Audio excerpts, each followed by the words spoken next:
So yesterday we went over an overview of photosynthesis, so this may overlap a little bit, but photosynthesis was divided into two steps, the light-dependent reaction and the light-independent reaction. The old name for it is the dark reaction. Another name for it is the Calvin cycle.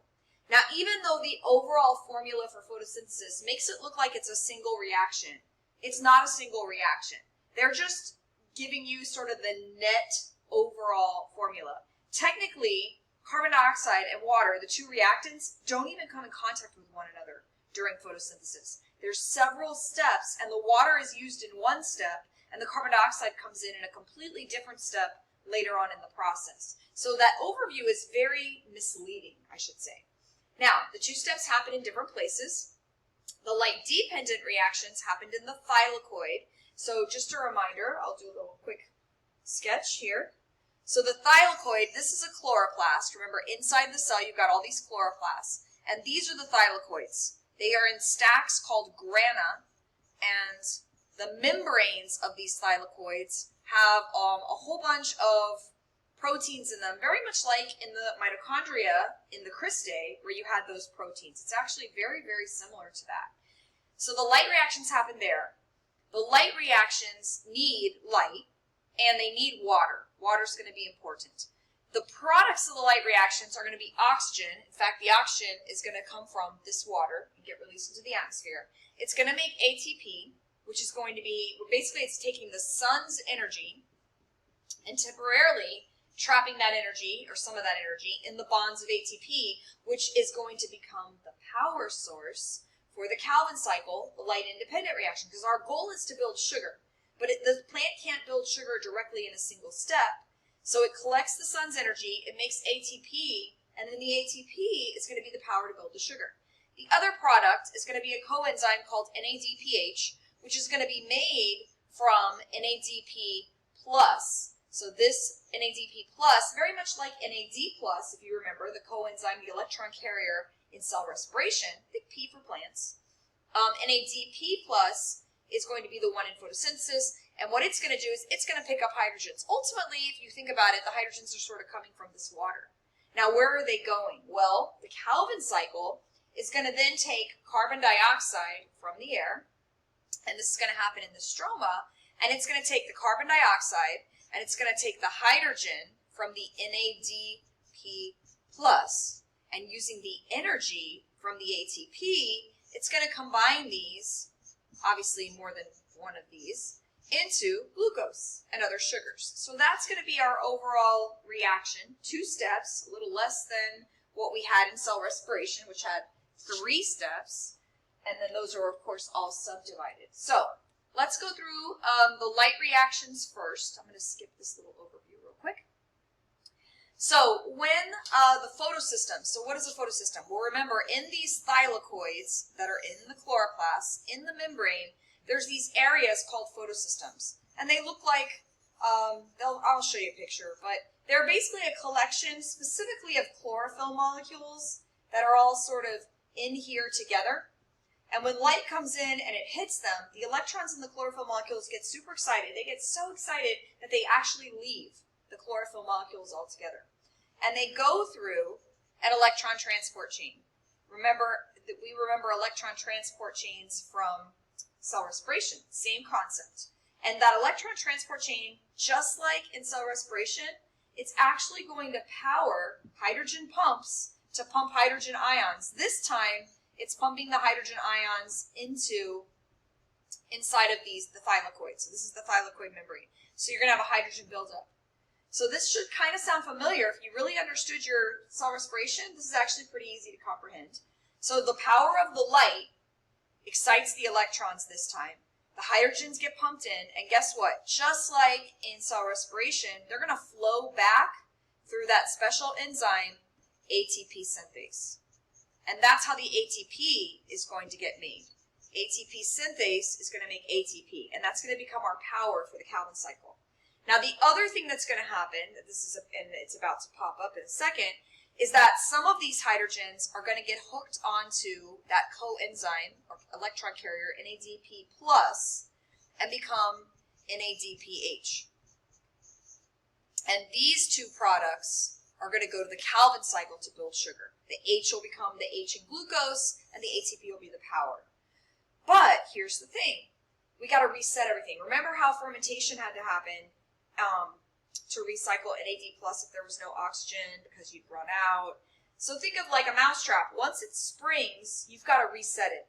Well, if hydrogens are leaving, which I just showed you here, and electrons are leaving, what's going to happen the next time light hits this? If there's no hydrogens and electrons, we can't make more sugar, right? So to replace what leaves, water is going to get split in half, replace the hydrogens, and the oxygen from the water becomes a waste product and it gets released. So again, interestingly, just like how at the very end of the electron transport chain, the whole goal in cell respiration was that NADH got rid of its H, went down, there was the electron transport chain and all that stuff, and the hydrogen and electrons hooked up with oxygen and made water. Well, guess what? This is almost the exact opposite.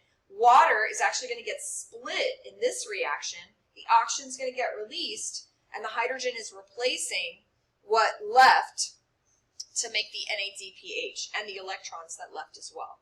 So very much the opposite of what happens in cell respiration in a lot of ways is happening in this step of photosynthesis. All right, let me get my work out of the way here. This is what they're explaining. The NADP is going to become NADPH. This is also going to make ATP. They don't mention that here, but that should come up somewhere. And again, to replace the hydrogen that left, water is going to get split. The oxygen is actually just a waste product of this reaction, but the hydrogens are going to replace the hydrogens that left in NADPH. So this is showing light hitting. This is the electrons getting excited. This is the water splitting to replace the electrons that left. And here's sort of the whole entire thing. So here's the light. It hits. This is a photosystem.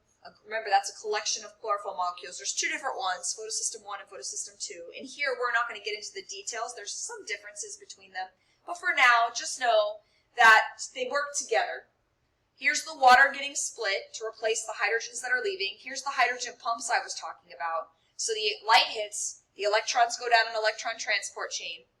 The hydrogen ions get pumped inside the thylakoid here. And then ATP synthase is going to build ATP. This is going to become the power to run the Calvin cycle, or the light-independent reactions. And the hydrogens are hooking up with NADP to make NADPH, and that's going to become the hydrogens to build the sugar. This is just another picture of the same thing. I believe this may be the slide I stopped on yesterday.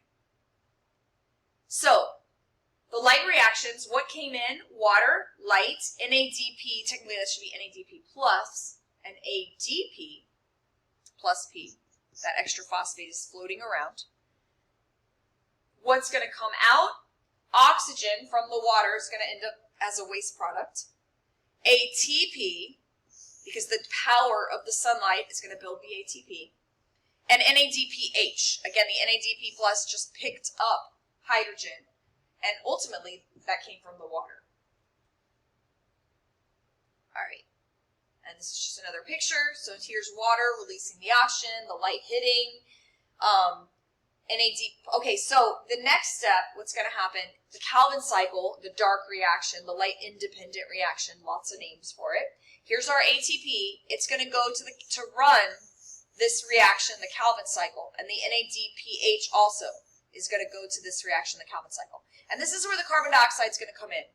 So carbon dioxide is going to come in, and using the power of the ATP and the hydrogens from the NADPH, this is going to go through a series of steps, kind of like the Krebs cycle looks, kind of like that, and it's going to build sugar. And the NADP plus and the ADP plus the phosphate will get recycled back to the thylakoid so that the whole thing can start all over. So the dark reactions, which are really not called that anymore. That's really a very old name for it. I probably should get rid of that. More often called the light-independent reactions, or the Calvin cycle. So this happens at the same time as the light reactions. Why? Why can't this, it doesn't require light, so why doesn't it happen in the dark? Because ATP and NADPH, which are the products from the light reaction that we need for this, they can't be stored. They need to be used immediately. So this is happening at the same time as the light reactions. And they are going to build, this is going to actually build your sugar. Now, it's kind of complicated and you're not going to be tested on all of these steps. But when carbon dioxide gets, it basically hooks up with this 5-carbon molecule called RUBP, or ribulose biphosphate. There's an enzyme involved called rubisco. You'll learn more about that in AP Bio. This is the first step.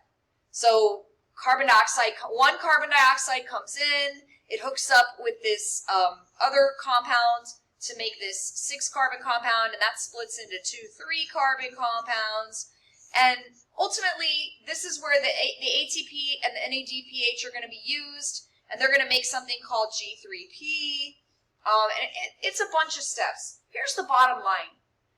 It's kind of like a Ferris wheel. Carbon dioxide gets on, and then imagine if you got on the Ferris wheel here and then it dropped you off here, like you did a couple things and added a couple things to, picked up some stuff, and then you got off here, and then the Ferris wheel went around, picked up another CO2, a couple things happened. And so some things are sort of cycling through this, but the bottom line is this. Here's all you really need to know for tests.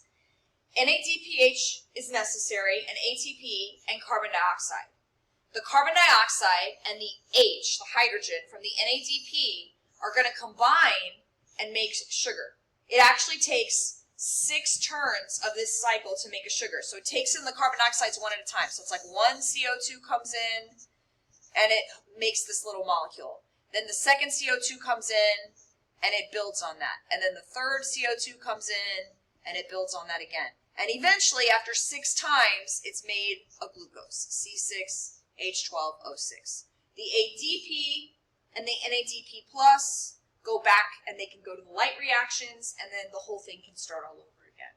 So this is the Calvin cycle. Again, you're not going to be tested on memorizing the steps, but notice how it requires ATP, and it requires the hydrogen from NADPH. This is showing it making G3P, but again, G3P is actually going to get eventually turned into glucose. So we usually say the product is glucose, but it's a multi-step process. And again, sometimes this is called carbon fixation. I don't know where the name comes from, but turning CO2 into glucose is a lot of times called fixing carbon or carbon fixation. You're taking it from technically an inorganic compound to a complex organic compound.